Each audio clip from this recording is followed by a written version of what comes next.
Salam sejahtera, terima kasih karena bersama dengan saya di Nazilin Unity Channel.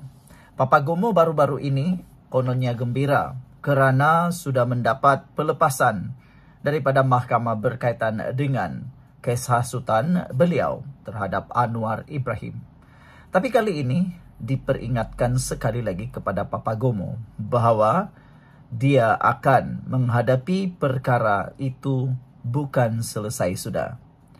Papa Gomo jangan dabik dada. Kes belum berakhir. Itu nasihat AMK terhadap Papa Gomo. Semalam, Cikgu Bad juga sudah ditangkap polis gara-gara siasatan kes hasutan yang berkaitan dengan institusi diraja. Kali ini, Papa Gomo pula diingatkan supaya jangan dabik dada dulu. Mungkinkah sekarang ini Papa Gomo mendabik dada di media sosial? Kononnya dialah yang paling hebat. Dia boleh lawan Anwar Ibrahim. Tapi harus dia ingat, sistem undang-undang di Malaysia tidak akan berakhir sampai di sana saja. Angkatan Muda Keadilan AMK mengingatkan Papa Gomo atau nama sebenarnya Wan Muhammad Azri Wan Diris bahawa keputusan Mahkamah Syariah Kuala Lumpur untuk melepas dan membebaskan beliau daripada pertuduhan menghasut bukan satu kemenangan mutlak. Selain daripada perkara ini, kita juga mau buktikan sekarang bahawa memang benar dan tepat Anwar Ibrahim langsung tidak menyentuh ataupun campur tangan dalam kes di mahkamah. Lihat sajalah, Anwar Ibrahim dalam kes Papa Gomo boleh kalah. Kalau ini pun tak menjadi bukti kepada anda bahawa Anwar Ibrahim tidak campur tangan, saya pun tidak tahulah. Anwar Ibrahim, kalau dia mau campur tangan mungkin boleh. Tapi ini buktinya, Papa Gomo boleh terlepas. Tapi undang-undang kita masih ada proses yang seterusnya. Adakah dia akan menang yang seterusnya? Kita pun tidak tahu. Mungkin dia akan kalah di sana. Sebelum itu izinkan dulu saya untuk kongsikan kepada anda semua, ini terapi imun Transfer Factor for Life. Berita baik kepada anda semua yang ada masalah kesehatan. Produk ini dipanggil terapi imun Transfer Factor for Life, terapi imun yang meningkatkan daya imun badan kita sehingga 400%. Secara umum dan ringkasnya, apabila imun badan kita jadi lemah, apabila imun badan kita jadi bodoh, apabila imun badan kita tidak seimbang lagi, kita kena penyakit dan tidak akan sembuh-sembuh daripada semua jenis penyakit. Dengan itu, kita menderita dan sengsara dengan pelbagai penyakit termasuklah kena kanser. Saudara, produk ini adalah produk yang meningkatkan daya imun badan kita dan menjadikan ianya seimbang. Apabila imun badan kita kuat dan seimbang, imun badan itulah yang menghapuskan, menghancurkan dan menyelesaikan masalah kesehatan kita. Apabila imun badan kita jadi kuat, kita sembuh daripada semua jenis penyakit.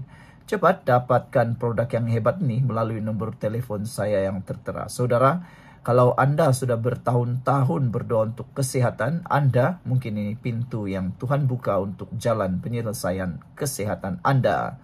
Produk ini lulus KKM, halal dan diperakui oleh dokter-dokter di seluruh dunia dan juga di Malaysia.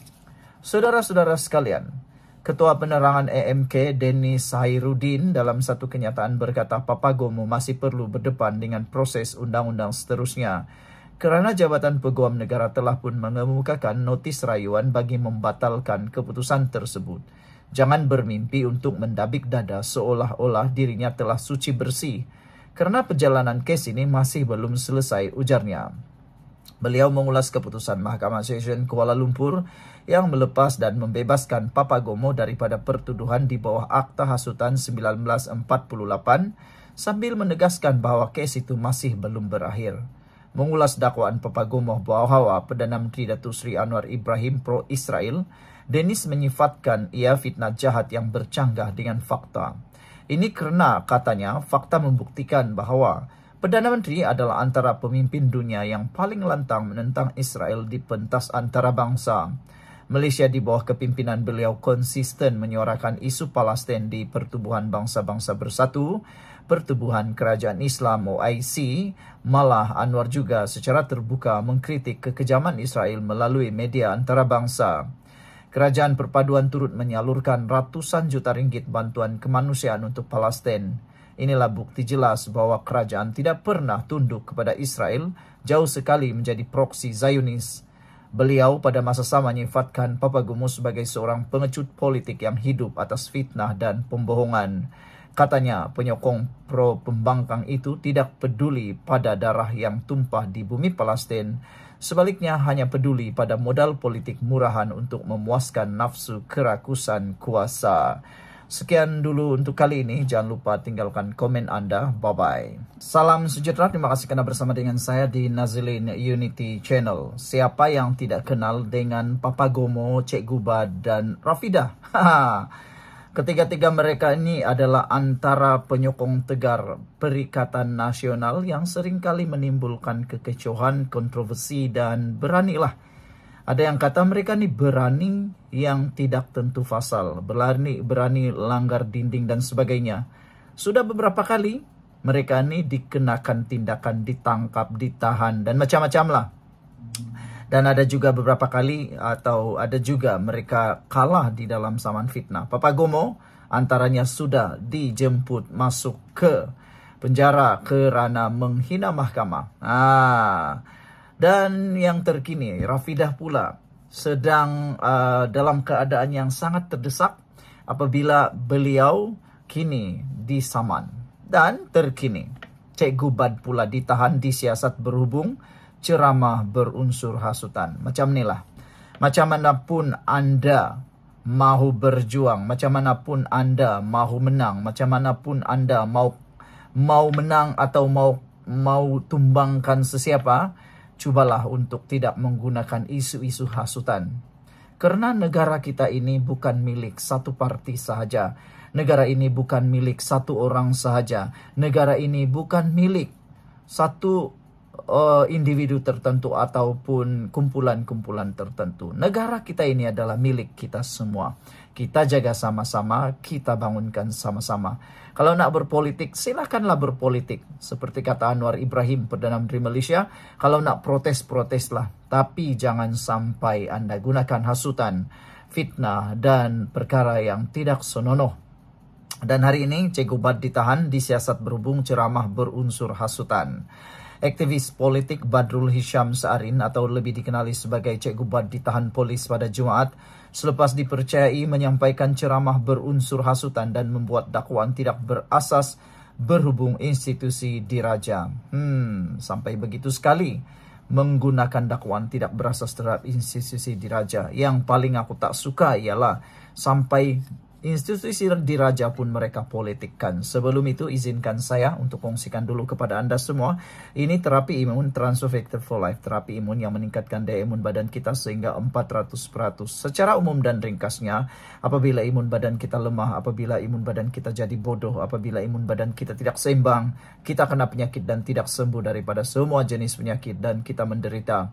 Tetapi terapi imun ini mengajar, mendidik dan menyeimbangkan imun badan kita. Dia ialah pengajar molekul yang mengajar imun badan kita menjadi bijaksana, kuat dan seimbang. Apabila imun badan kita kuat, bijaksana dan seimbang, dia akan mengenal mana satu lawan, mana satu penyakit di dalam tubuh badan kita. Lalu, imun badan itulah yang menyembuhkan kita, menghapuskan penyakit dari dalam tubuh badan kita. Cepat dapatkan produk yang hebat ini melalui nombor telefon saya yang tertera, WhatsApp saya di dalam nombor itu.